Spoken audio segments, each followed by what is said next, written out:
Peter Obi is not ordinary. Strong spiritual forces back and support him, according to a prophet. A celibate prophet, Godfrey Buje of the ministerial leader of the World Zionist Union Southeast Nigeria, has stated that the presidential bid for the Labour Party candidate Peter Obi is extraordinary, citing the support of powerful spiritual powers. He urged fervent prayer ahead of next year's elections. This was stated by him on Sunday in Awka, Anambra State. He cited the magnitude of problems that will engulf the country as the reason for his prediction. He stated, "The level of issues we are experiencing today will pale in comparison to what will occur next year. Everyone should pray and prepare, as things will not be easy." The 67-year-old prophet from Akabio area of Imo State asserted that God heard the screams of millions of who were denied justice. He stated that the nation has regressed 3 steps owing to sins, and that everyone, regardless of tribe or region, must participate in national prayers.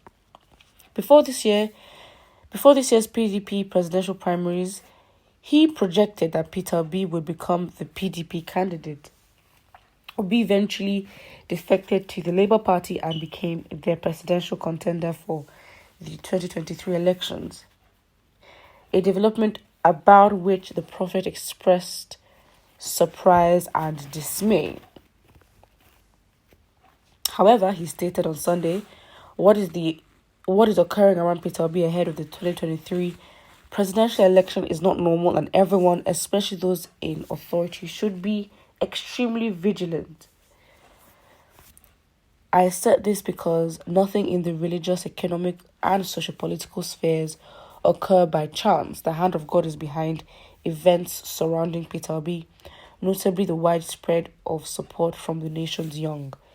This should serve as a caution to the people in positions of authority, Tinubu, Atiku Abubakar, and a host of others who have been named as performers who will fulfill the divine designs for the nation. Okay, first of all, I think him being a prophet, I mean, it's not new to Nigerian politics with prophecies and prophets giving their own opinions, to be honest. But the idea that there's spiritual backing, forces to back, I mean, that's okay. But if that's what he believes, it's not everyone may believe that. And also, you don't want a situation where people start going to prophets. I mean, they probably even do already. But people go to prophets to pray for some power that they need to win in the elections. And, again, if that's the culture and what people decide to do, or some politicians decide to do, that is on them. But I think in some ways, I think there have been some unusual things about Peter Obi's candidacy that you may think, that's not the usual process. But again, we cannot repeat what we've done before to achieve a different result. It wouldn't make sense. Some call it insanity.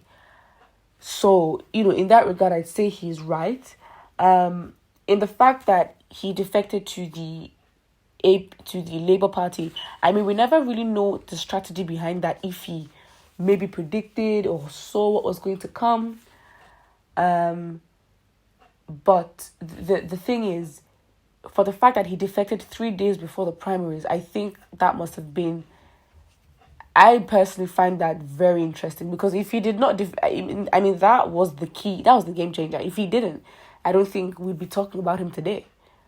I mean, people say that he would probably have been chosen to be the vice presidential candidate, but he wanted to go for presidency, so the party wasn't really going to give him what he wanted, so he defected. But I think, if you're in Peter Obi's position, you bought your presidential form and 3 days, it's like 3 days to your exams, you then choose to write a new exam.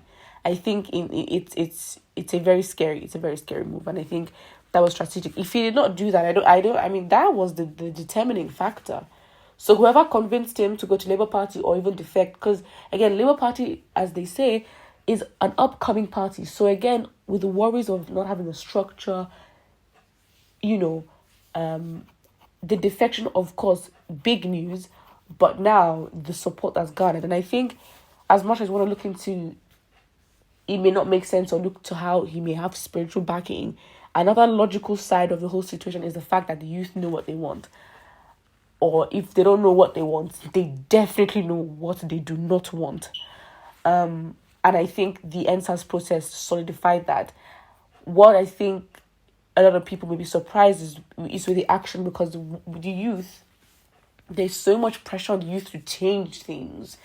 And you have to understand, for the youth to change things, there has to be at least a good system or a stepping stone for them to enable them to change. But now, given the Nigerian society, they're stepping into a problem that they have to fix, whereby they can't even start from where they're at.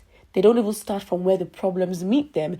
They're starting with the problems that have met their previous generation.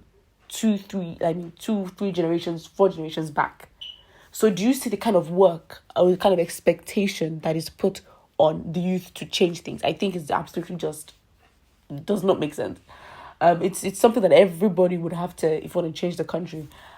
But I think what the youth can do is to create that energy. And I guess with Peter Obi, an argument that's used against him is the fact that on social media, all he has is the energy and the support. But in real life, where is that? But then that has been disproven. Look at how many youth have gone to get their PVCs.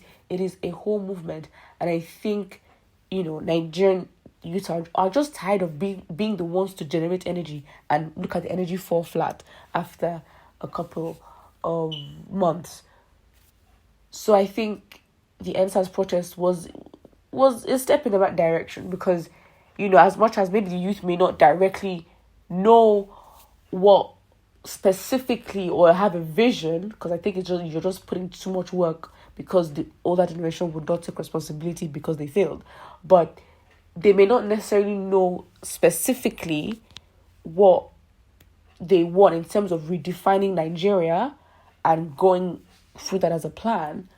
But what they definitely know that is this current government and the ones that have come before, their likes, they don't want. Simple, short, and sweet. So that's what it is. Put what you think about this, what this prophet has said. Do you think Peter Obi has some spiritual backing? Do not forget to like and subscribe.